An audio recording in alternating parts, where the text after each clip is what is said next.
My next guest is a bonafide comedian. He has performed on the show CONAN on TBS and has a hilarious Comedy Central special. You currently see him on Instagram Live in Quarantine from Humanity. Please welcome my next guest here, Caleb Synan. Yeah, that's right. My Instagram Live it's Instagram Lite, if you know what I mean. No, I didn't even know how to do that until like a month ago, and now I'm on Instagram Live like every day. I feel like such a nerd, but I don't know why the all I want to do is zoom, zoom, like that song from 1974, whatever year it was. I don't know why that's not the catchphrase for the Zoom conferences. Oh yeah, should be. I mean, what could that song couldn't cost anything. Also, like, who's gonna sue you now? Sue me over the phone? Like, I'm using it. You can't even have court. Yeah, take that. Stay at home, you criminals, and think about what you did. Yeah, you locked up the Tiger King. That's what you get. So you've been holding up okay? You've been staying away from the roly-poly? Yeah. I just jogged this afternoon. I did 20 push-ups. I haven't done that since elementary school. And, I've been writing and having fun, playing games. I haven't had fast food in,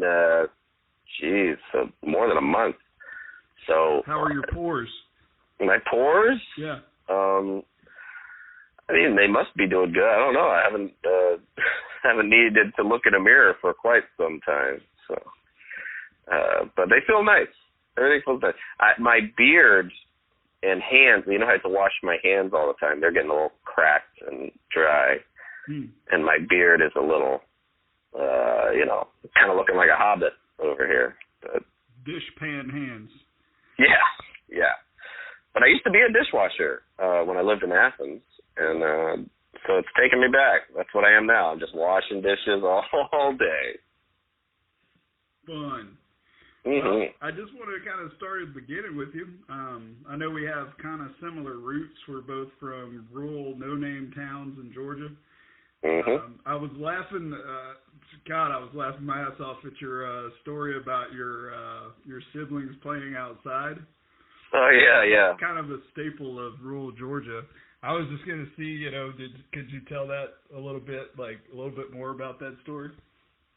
Oh well, there's so many, but the main one was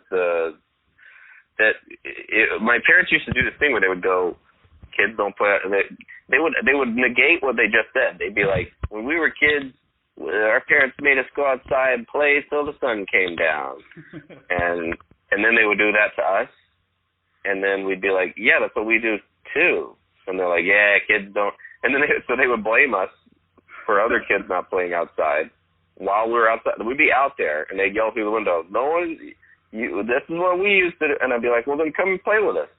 But it was a weird kind of dichotomy, and we would just get into just horrible. It's the outdoors. It's the woods. In Georgia, nobody's around. So we did a lot of dangerous things. And I got a gun when I was 12, and then, but before that, when I was little, we were playing with our axe. I mean, we didn't even check. It was just like, there's weapons out there. You just find an old axe and play with it, and we would just chop things with the axe. We would chop down a tree. It never occurred to me a tree could belong to someone, and so I would just kind of chop stuff, and then one time, my brother chopped a paint can in half. It was a red spray paint can. We didn't know what it was, so we're just like playing a game of chop and find out. And we chopped a paint can in half that exploded. And for a good 10 minutes, my mom thought we had tried to murder my 5-year-old sister. And I think it's the maddest I've ever seen a human being. I thought she was going to kill us because she's just covered in red spray paint, which looks a lot like blood. Because you never think to yourself, that's 2 shades off. You go, my children have gone insane and are killing each other. Yeah, that was, my mom still brings that up. I remember when I would start telling stories as a kid. So I was like, my mom goes, you should tell that paint can story. And I was like, okay. And then when I told it, Conan put it online. Yeah. And she saw it and got mad again. And I was like, you told me to tell this. She was like, I was so mad at you. And I'm like, you got to let this go. So it just kind of never ends. But yeah, let your kids play. That's what is kind of good about this too, is I'm not getting into trouble. All the trouble I got into was outside my whole life. So now I'm all good. You can't go outside, you can't get into trouble, right? Yeah, it's hard to get in a fist fight when handshakes are illegal. So everything's. I'm gonna kick your ass, but you're 5 feet in front of me, so. Oh yeah. No. I went for a jog, and it was the first time in LA I've gone for a jog and not been afraid of being robbed. You know, like people cross the street when they see me, so it's kind of a very safe feeling. So everybody's like mini muggers. Yeah, it's great. You know, and when I'll see a little old lady with big sunglasses, and I cross the street like she's a dinosaur. Or, you know, she might as well be a lion. The thing going back to like just playing in the woods, I had a cousin who would actually take a BB gun and shoot at like individual shotgun shells. Oh, whoa. So, like, if you look on a shotgun shell, there's a little indent on the indentation on the top, and that is where the pin or whatever the hell it's called, it goes into it and then fires the shell. So you would literally try to set off a shotgun shell with a BB gun, and rural Georgia. Like, I mean, I don't. Wait, so he would shoot the shell? Yeah. He would shoot with a BB gun. He would try to hit that little indentation where that pin would fire from the shotgun. So the shotgun shell would explode, causing whatever havoc. And he would throw anything into a fire for it to explode. And I didn't stay around him that much. Yeah. Well, we used to have to. We burned our trash because our area didn't have trash pickup. So that was my chore for years. I mean, I'd be a little kid and they'd be like, here's some matches, go burn the trash in the yard. And one time, I guess I had done this, because I think everyone older than me knew not to do it, but I had thrown, like, batteries in there. Oh, wow. And I didn't know those exploded, too. And I think I may still have, like, it was quite an explosion, several big batteries. And I think I still got some shrapnel in my arm from it. They're still trying to find the bodies? Yeah, still trying to find mine. But yeah, it was like, that's one of the things where I think it's so normal, and I'll just casually mention I used to burn trash in my yard as a kid, and people in LA, you can just kind of see their eyes be like, oh, you're like a unbreakable Kimmy Schmidt type guy.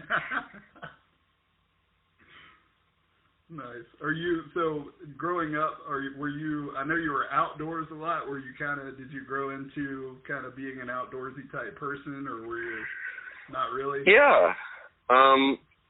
It's definitely not the same as it used to be. Like, I used to spend like the whole day out there, just kind of ambling around, getting into, kind of solitary, very thin adventures. And in LA, it's hard to just go outside and screw around without people thinking you're insane, or I live right in, it'd be nice maybe if I lived in the suburbs, but I live in the heart of it, and I like to be outside a lot. It's just weird. As an adult, you feel like a creep.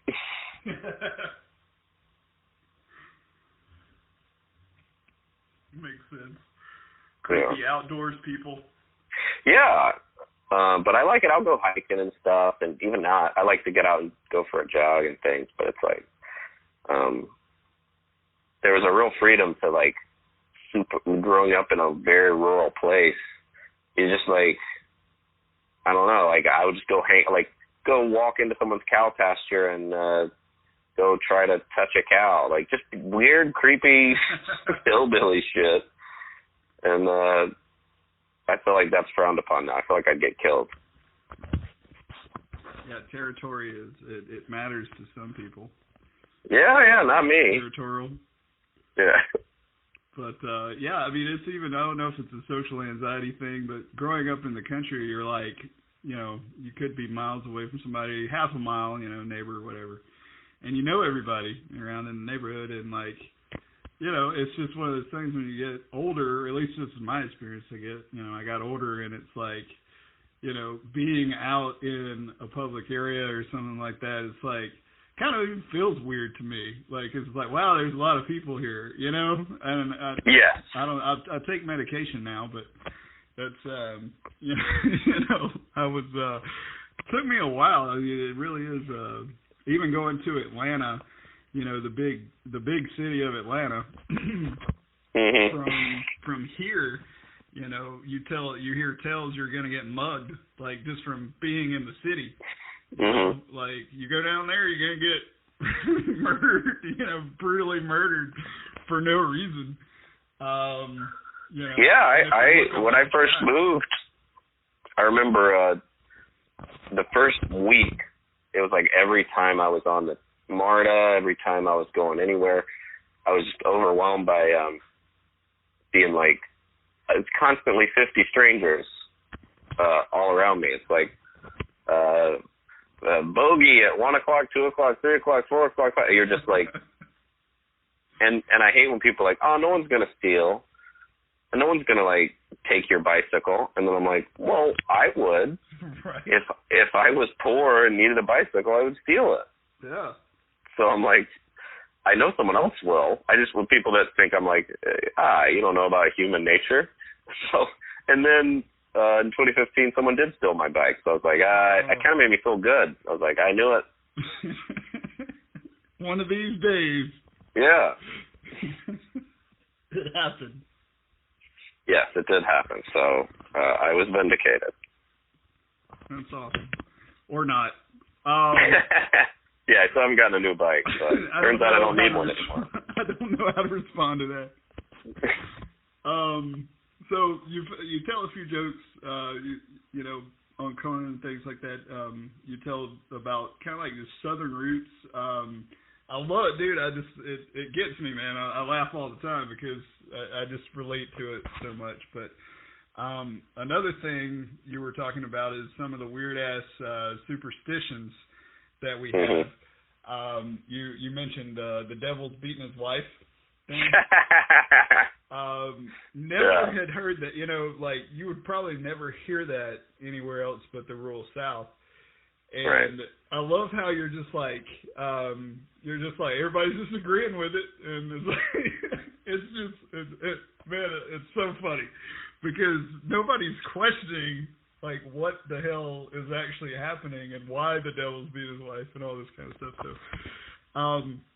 well, yeah, you're allowed to attack the devil. I remember that was a rule.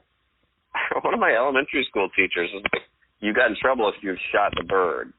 If you gave someone the finger, that was like, you know, you're going to get your card pulled. Right. You're going to go to the. But you could shoot it straight down and be like, I'm giving the devil a finger. And my teacher would be like, all right. It's like, so you can, and, you know, apparently the devil has a wife. And he's a bad husband. It's just a lot of fan fiction. It's weird that Christians are like, of course, if the devil had a wife, he'd beat her. Of course. But just to bring that up out of nowhere. It's like, where in Bible school did you learn that the devil had a wife and what's her name? You know. Right. You know, and is she evil too, or did she just hopelessly in love with him? There's so many questions. Yeah. It raises more questions than it answers, for sure. Right, and then I have a new one that's similar to that I haven't put out yet, but there's another one where if there's a pretty little baby girl in the South, it's perfectly polite and acceptable to tell the parents that she's going to be beating men off with a stick. And just, she's 3 days old and you're already referring to a constant barrage of assaults coming her way.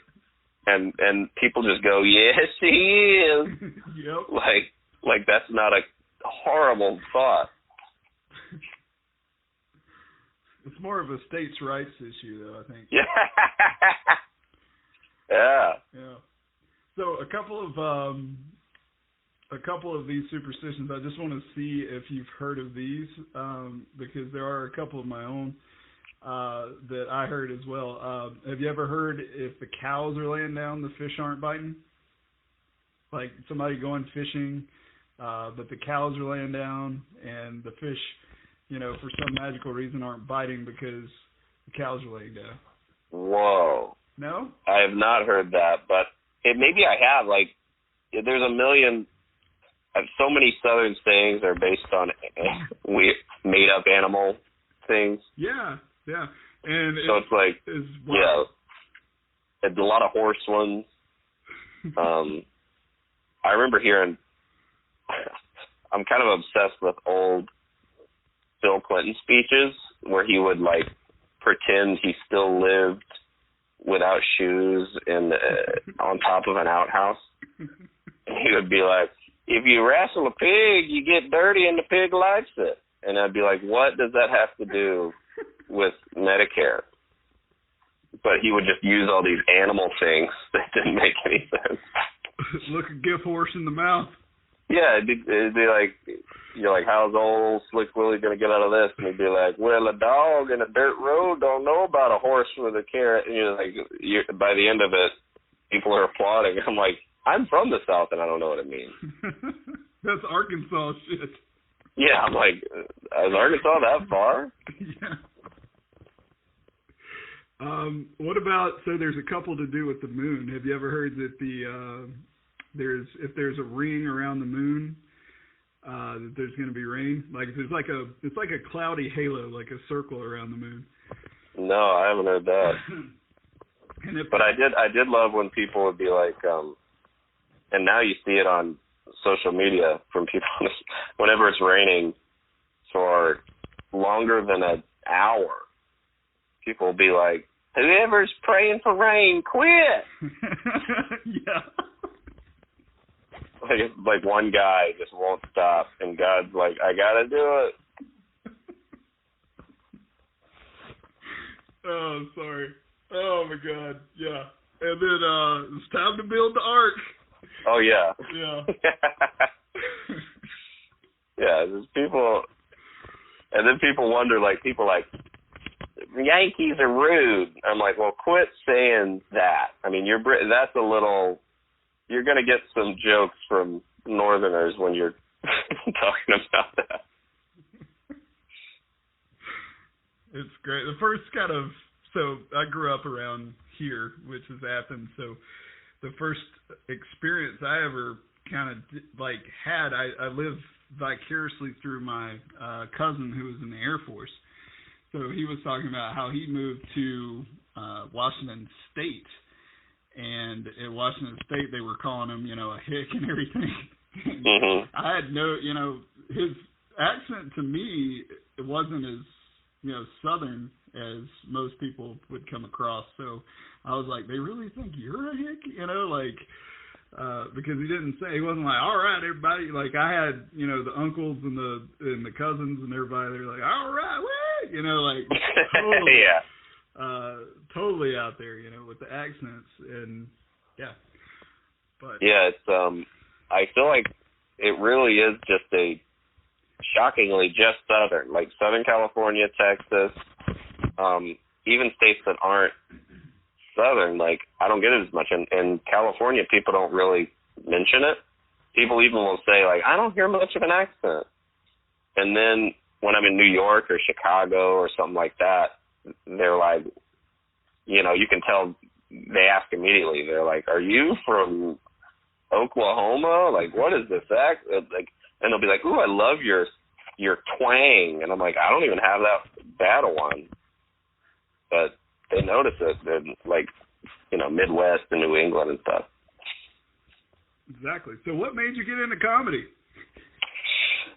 Weird transition. Yeah, well, I honestly I was kind of confused why everyone didn't want to do it, especially if you were my age and you saw Seinfeld when you were a kid. It's like, why would you want some job? Why wouldn't you want to be Jerry and just eat cereal in your kitchen and hang out with your friends all the time and travel and do like that? Seemed like I didn't even care how much it paid. I was just like, if I can just have that life, great. And as soon as I could, like as soon as I was in college and I just Googled open mics and drove myself to Atlanta and started. And I never even thought about it that much. I was just like, obviously everyone, and I remember my brother did it. A couple of my friends tried it. Like, I thought we were all going to keep going. I just thought me and everyone I knew was going to be comedians. And eventually everybody my brother went to the Navy, my friends, got a degree. I was like, oh, I guess I'm the last one. And, next thing you know, it's 9 years later, and this is my job. But I love it. I still kind of think everyone would like it. Once you get over those few years where you're not only not making money, but losing money, once you push through that slog, it's pretty nice. Mm. So it really is kind of like a band startup, I guess, except for you're only responsible for yourself.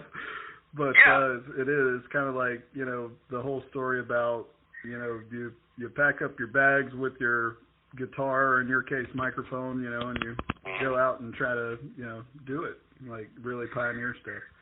Yeah, and everyone knows what it's like your friends or your family, like when you have your whole dinner table laughing, or just you and your friends out at a bar, it feels great. Even just one-on-one, just making one person laugh is a great feeling. And when you can do it, it's an incredible feeling to make. The biggest audience I've ever had in person is like opening for Kenny G, which is what? I know, it's weird. He still tours? Yeah. No offense. I'm just I'm just wowed by that. I didn't know he was still touring. I was too. My manager called. My manager was laughing when I picked up the phone. She was like, what are you doing tonight? And I was like, oh boy, nothing. And she was like, you want to open for Kenny G? And I was like, yeah. It was, he just likes comedy. And you were like, hey, this isn't a dentist appointment, right? Yeah. It's the last thing I ever expected, but it's still my biggest audience. It was a packed theater, and I don't know, 1,500, 2,000 people. And when you make them all laugh at the same time, there's nothing better. That's awesome. So you're one of your big breaks, I believe, if I'm following correctly, you were on Last Comic Standing. Were you on that first? Yeah. That was that story is pretty weird. At the time, I didn't have an agent or a manager, and I lived in Atlanta, and I was just working at Jimmy John's and being poor and all that. And I was probably 3.5 years in, and I literally emailed lastcomicstanding@gmail.com. I just cold call emailed them, and I sent them a tape as if they had asked for it. And I was like, hey, here's that tape. And it was just a video of me at the Laughing Skull. And they emailed back, and they were like, great, we love it. Where do you live? And I was like, did that work? Wow. And they flew me to New York, and I auditioned in front of Wanda Sykes. Wow. And a few months later, I was on TV for the first time. That's amazing. So you were just literally like, okay, I'm just going to email. Was it a random email, or did you at least have, you'd somehow figured out that was like a real email, right? Well, I assumed, my email is CalebSynan@gmail. So I was like, I bet it's 1 in 10 chance that this is the right one. And it worked. I couldn't believe it. I was sure they would email back and be like, if it was their email, I thought they'd be like, hey, if you want to audition, we're having them in Nashville in April or something like that. But they were just like, sweet. Wow. Incredible. So what did you, as far as the experience with Last Comic Standing, what did you enjoy the most about it?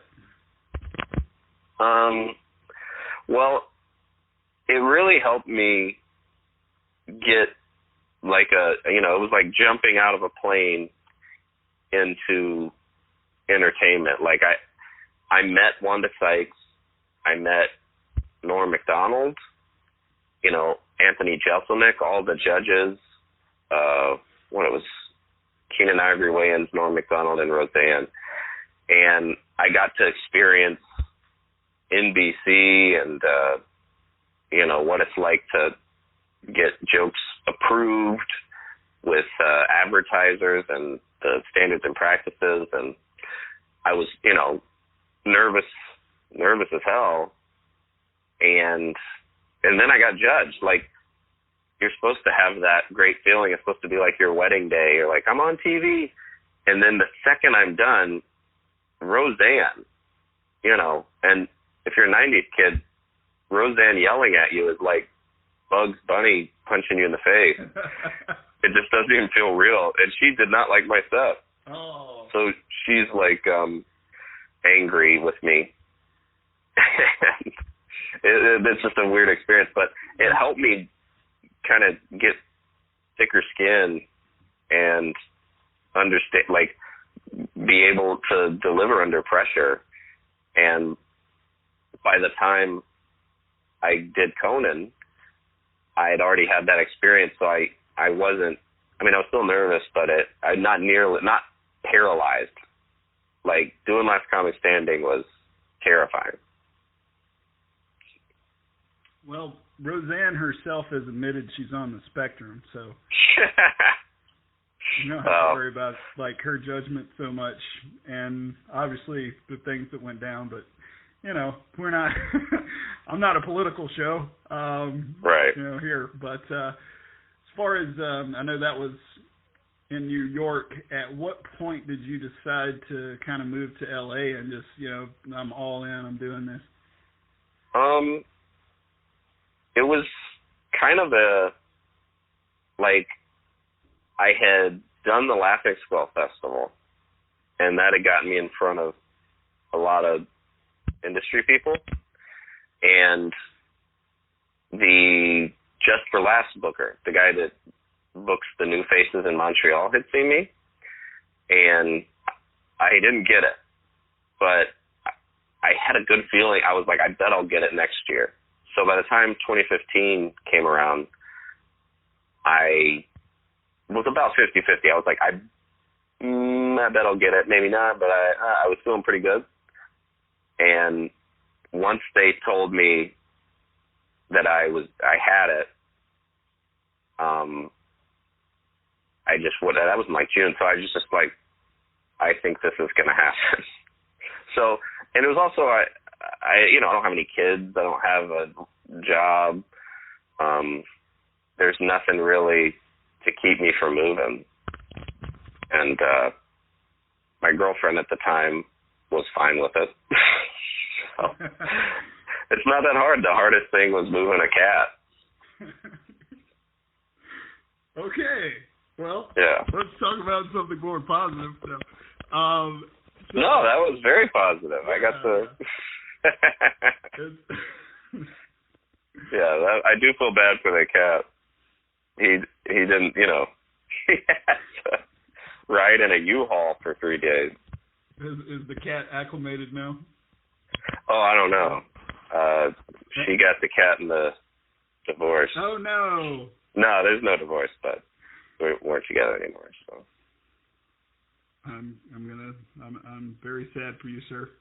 Nah, it's fine. It was a big loss, right? Nah, I mean that cat didn't like me, and she didn't either. No, I'm kidding. That was like, very amicable. It was like going that other Southern saying. It's like my wife was saying that. What is it? My wife told me I couldn't go fishing anymore. So damn it, I'm gonna miss her. Yeah. Yeah. Classic. So of course, elephant in the room here. You did the Conan O'Brien show. That's one of the obviously amazing. Like Conan for me is definitely one of the people I grew up like watching. Big hero of mine. All I want to know is, I know you've been asked about it a million times. Your experience. What did he smell like? Good. I remember he came in real close to like whisper in my ear, and Ooh. As a kid, it was always a dream. You'd see a talk show, and they're like, we'll be right back, and the band plays, and Conan whispers in the person's ear, and I'm always like, what are they saying? And then to be on the other side of that, like he's right there. You can see his face. You can see his red stubble coming through. Wow. And, he's whispering in your ear, and he's way taller than you think. And he's super funny. Like, off camera, I was like, why don't we broadcast this? He was making me laugh during the commercials and everything. And he smelled nice, and he was super nice. And the second time I did it, he remembered me, and he was just the best. And he would be like, oh, I love Georgia. We did shows in Atlanta, and he was the best. He's the coolest guy. Yeah, and I think that's even where, he's trying to take his career, is the more off-camera stuff. And, definitely applaud that move for there. But once in a lifetime thing, Caleb, it's one of those things where, you think about Johnny Carson, all those guys that were on Carson, and they're always talking about it, like, oh, Johnny called me over the couch, and, it's something that really made those comedians or whatever.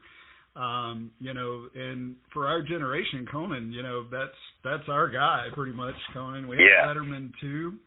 But Letterman was kind of the older guy. He was funny, but he was kind of the older guy compared to Conan. So definitely once in a lifetime, man, and I was wildly excited for you. Yeah, that was it didn't even feel real, and I was so nervous.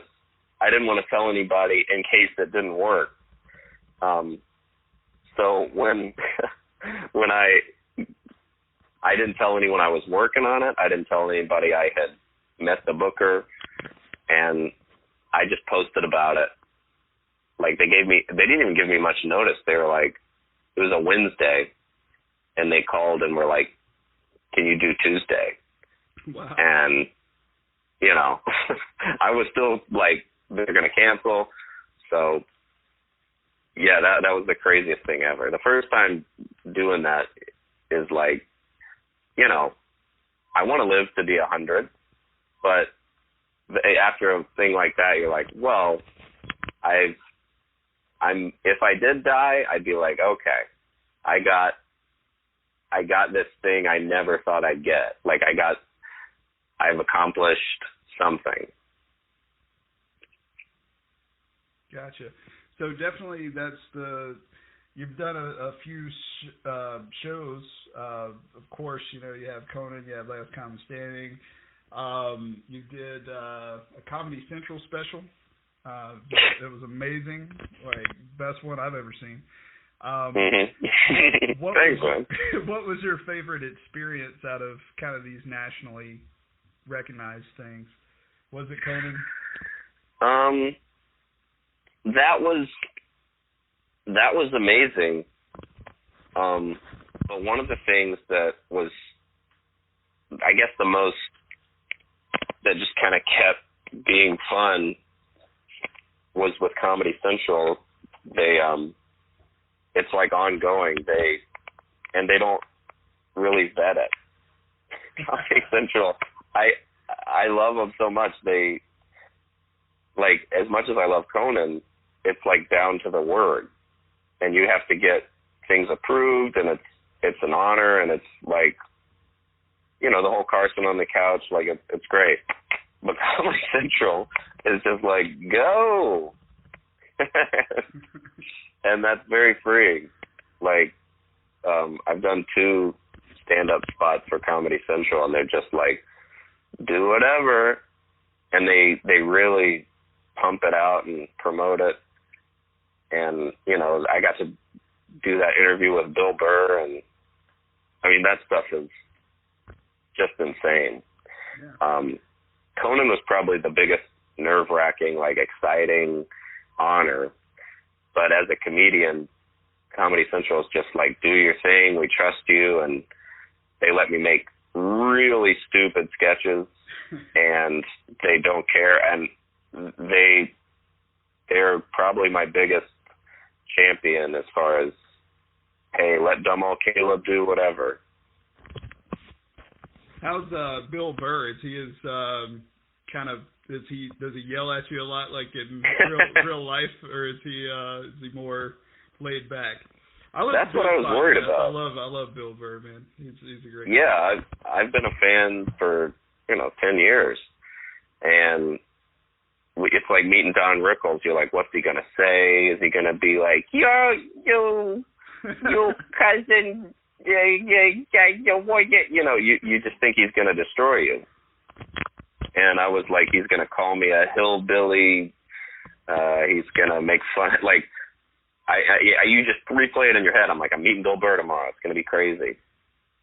And it was like the exact opposite. He was so nice, and you're like, oh yeah, that's his persona, that's his act. So it's like, if you meet Mr. Rogers, and you're like, he's like, what's up, motherfucker? And he's like, you have a beer with him. You're like, awesome, but you're also like, oh, I thought you were an angel. So Bill Burr, like, I'm glad I met him, and I was like, oh yeah, I'm a stranger to him. He's not gonna like be mean the way he would with his buddies. Look at you over there, you fucker. Yeah. That's awesome. But he was the sweetest. Great, man. So just kind of shifting back gears to comedy, have you, when you're on stage, have you ever had a showdown with like a heckler? Has there ever been like anybody that just really was trying to like get on your nerves? Yeah. I mean, that happens on average like once a week. Like, and when you're entertaining drunks in bars. Is it a sport now? Well, all those viral heckler videos, make people think like they're like, oh, like it's a battle, like I'm gonna get one of these guys. And I had one in Atlanta. It was the 1 a.m. show at Relapse, and this dude just hated me, and it was like such a specific hate. Like, I didn't even get to the punchline. I was telling my first joke, and he goes, like, and the whole crowd can hear it. And I'm like, oh, come on, man. And he's like, oh, Adam Sandler. And I'm like, you think I'm like Adam Sandler? Thanks. And then he just won't stop. Like, every joke, he's like, whoa, like I'm in his own, like I went to his home to bother him. And I'm like, hey, man, I'm doing my best. And he just wouldn't stop. What a weird heckle. Yeah. And it was like 15 minutes of this. Wow. So I'd be like, and then like jokingly to the crowd, I'd be like, I guess we'll move on. Like, there's no way that joke was good enough to go back and finish. And the guy goes, yeah. Like, he was just he just hated me. And it just never ended. It was up until that finally, and the set was going good. The crowd, I don't know if they thought it was a bit I do with like a plant in the audience who's like nonstop heckling. But eventually I was just like, that's it. And the guy's like, good. Wow. Yeah, but that one was memorable. Well, I know a lot of places police that. You know, you do have, club bouncers and things like that try to kick them out. Are there some clubs that are worse at policing than others? Yeah. Some clubs that, like, I mean, there's a real connection with stupidity, privilege, and money, and inebriation. That's the worst heckler. And they tend to drop a lot of money in the club. So sometimes someone will be heckling, and they don't kick them out because they're like, they just spent $800. And then some clubs are great about it. They're like mafia style, like they'll carry you out. But I've had several where I'll go up to the opening act's on, and they're getting brutally heckled, and I go up to the owner, and I'm like, oh, man, what are we going to do? And they're like, that's my brother. Oh. You're like, all right. Wow. That's the bar owner. Yeah. So it's like, oh, geez. Wouldn't you think he wants to help his business instead of heckling the entertainment? Well, it pays off if you police the room well, and because people don't like it. It's like talking during a movie. Yeah. So I think it pays off in the long run. Yeah, you mentioned it's kind of became a viral thing, and that's definitely adds to it because it's like, okay, I'm about. I went to see Kevin Smith. He was in Macon, Georgia, of all places, and there was a guy that literally during the Q&A stood up and he was like, "Why did you come to Macon, Georgia?" And he was like, "Good fucking question." But there was somebody that just when he was on stage doing the Q&A, there was somebody in the top balcony just doing a whistle, like just like that loud whistle, like, you know what? I can't do it. Like with the I can't do it either. When you put your fingers in your mouth, like whistle, like it's so damn loud, and everybody's just like, shut up. Like nobody wanted that, you know? Yeah. And like, why? Well, you know. I wonder. I feel like I associate that whistle with other generations. Like maybe we haven't. Maybe after this pandemic, we'll all know how to whistle like that. Like you got to go through something to learn that whistle. It chills my bones. Yeah, and he wasn't up there much longer after that. It was like, and you know how Kevin Smith, he'll go on for like 4 hours in a Q&A on one story, and it ruined the whole thing. But it's oh boy, why? And those people are. There's got to be. Sometimes I'm like, that has to be a mental condition to do that. Maybe it was Roseanne.